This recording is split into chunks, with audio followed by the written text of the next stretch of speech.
Hello, Jim 12's here again. It is the 11th of March 2011. No, it's not. 2024. 11th of March 2024. And I'm here just off the Great North Walk near Cherrybrook, northwest Sydney, my local woods. And I must say, I found a lovely spot. Absolutely peaceful. Anyway, today I want to talk about Israel, Hamas, Hezbollah, an update. Now this whole thing, as we know, kicked off 7th of October last year. Where are we now? And I made a video last year about this, and I've been praying about this, thinking about this, reading about this, heaps, as I'm sure we all have, since then. And I wonder where we've got to. Where's the world got to since then? My first point, the truth is always the first casualty of war. I think that ought to be said at the front of every headline about the war, that what is truth? Very hard to tell, very, very, very hard to tell, and I suspect we won't really know until years later. At the start of this war, 7th of October, the West, in particular America, were saying this is Israel's 9/11, with the very distinct implication that they are going to be perfectly justified in responding because of the horrific nature of the attack on the 7th of October. So that was the West then, immediately after the atrocity. Yeah, Israel's 9/11. What did we do in 9/11? The West. Well, they're going to have to do something. Then, very, very shortly after that, you may recall, the West reported that there was a rocket attack by Israel on a hospital in Gaza, and it had killed hundreds, including children. It wasn't true. It wasn't true. It was a Hamas rocket that failed to launch, as it were, and landed in their own land, in a car park next to the hospital. And yes, a handful of cars were burnt to a cinder, and yes, there were casualties, but nothing like the number that were reported, and it wasn't Israel. But the West believed it. Arguably, I suspect that some in the West still do.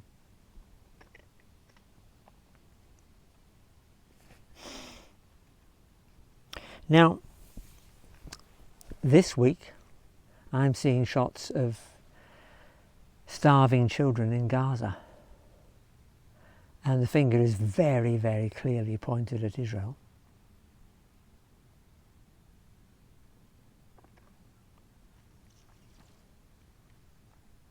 Why is that, I wonder? I suppose it's a really short-term line of argument. There is a war between Hamas and Israel. The children are starving, therefore who's attacking? Israel, therefore it's their fault. But what about the 130 hostages that are still being held? Who is calling for their immediate release? And just imagine if Hamas said, okay,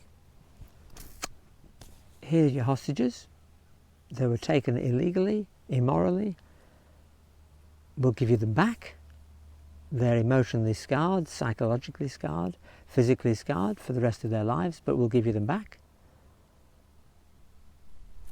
Now that might trigger a ceasing of fire. Might. Let me mention a recent by-election in the last few days in England, where the major parties took a trouncing and a veteran politician got elected in Rochdale, England, on a landslide. And what was he standing for? Pro-Palestine. Pro-Palestine. Now, I haven't done the research, but I'm just guessing because this is near Manchester. I'm presuming there's a high Islamic makeup of the electorate. There's certainly a high support for Palestine, for the Palestinians in that electorate.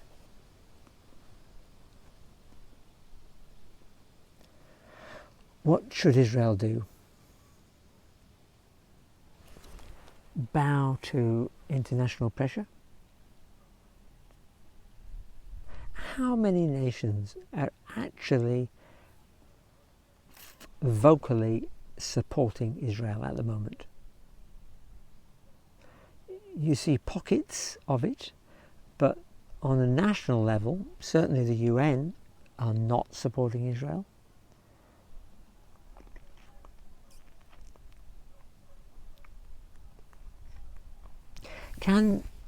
Just because it's the majority does it mean it's the right decision? What should Israel do? My feeling at the moment is I hope and pray they do what they need to do quickly and accurately and free their hostages and eliminate Hamas and send a very clear message that they are not going. Thank you. I'd love to hear your comments. I really would. I have ideas, sure, but they're simply ideas in a vacuum unless you hit the comment button. So I'm calling on you. Please let me hear from you. What should Israel do? Bye for now. The stream has never been as low as this in my experience. It's extremely low.